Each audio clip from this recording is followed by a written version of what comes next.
everyone, welcome back to the Art Trike. Today we are going to look at some dry media options. First up, we have crayons and oil pastels. Crayons are everyone's first art tool. This is a very underrated material because we get them in grade school, so we think they're just for kids, but I've created some pretty awesome artwork using crayons.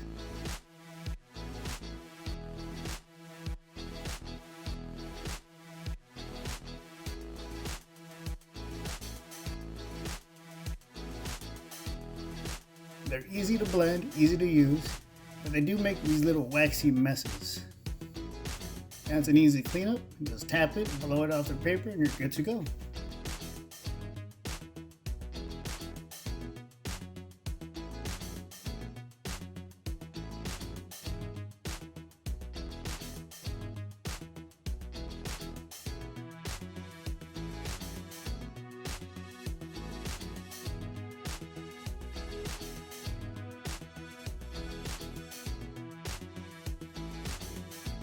Next up, we have oil pastels, which are just like crayon. The biggest difference is that oil pastels do contain a little bit of oil products in them. Now this gives them a really vibrant color. You can tell the difference between the pigments of the oil pastels and the crayons. These also leave a waxy, oily buildup.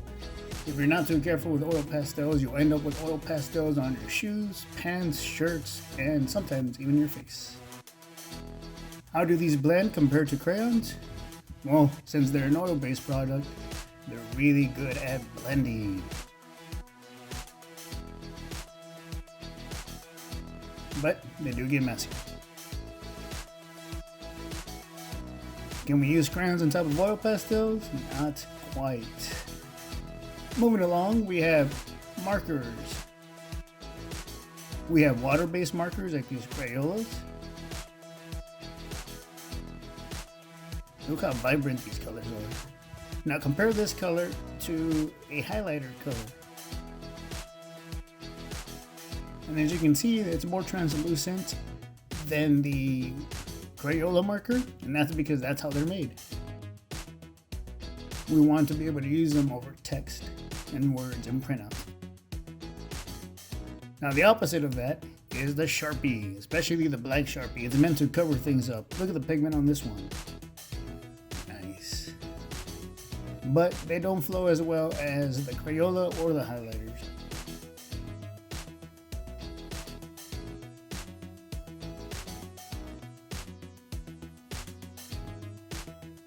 Ooh, charcoal. We have compressed charcoal in soft, medium, and pencil form. The soft and the medium refers to the pressure used to create them. The softer it was made, the more charcoal it's going to release on the paper, so you end up with a darker tone. Now this is a medium compressed charcoal, so it's going to be a little bit lighter. We can still accomplish dark tones by applying pressure, but it takes a little bit more effort than a soft charcoal. Now we have the soft charcoal pencil. The only upside to having it in a pencil form is that you can control where it hits the paper a little better, and it's not as messy on your hands. Here's one of my all-time favorite media, the Bic pen. I used to spend countless hours at school not paying attention and drawing with my pen. You should not do that though. Here we have a Bic gel pen, and it flows almost the same way, but it does give you a different shine. And here is your Pentel Wow gel pen. 3 different pens. This one's supposed to be a gel pen just like the last Bic, but I have noticed that the faster I go with this pen, the less ink it dispenses, so it makes the lines look unfinished. The Bic pens definitely have a better flow to them, but if I take my time and draw slow with this pen gives me a darker, more solid line.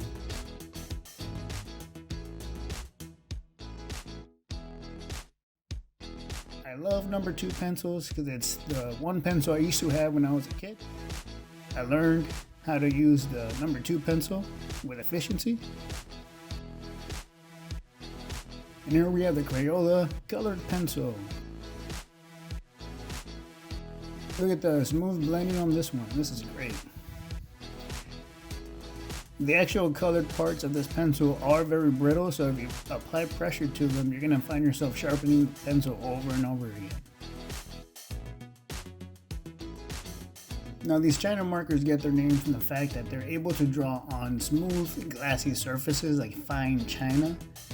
They're historically been used around Eastern Turkey and Asia, some parts of Western Asia, but they don't necessarily come from China. So I wanted to compare these drawing pencils to the number 2 pencil. I have an H and a B pencil.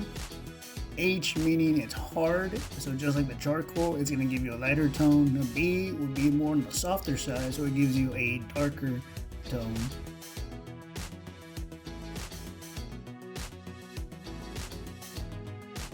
And when you compare these to the number 2 pencil, I was better at blending the number 2 pencil only because I've used number 2 pencils since I was a kid. And there you go. Go out there and explore your dry media. Create something beautiful, guys. I'll see you in the next one. Goodbye.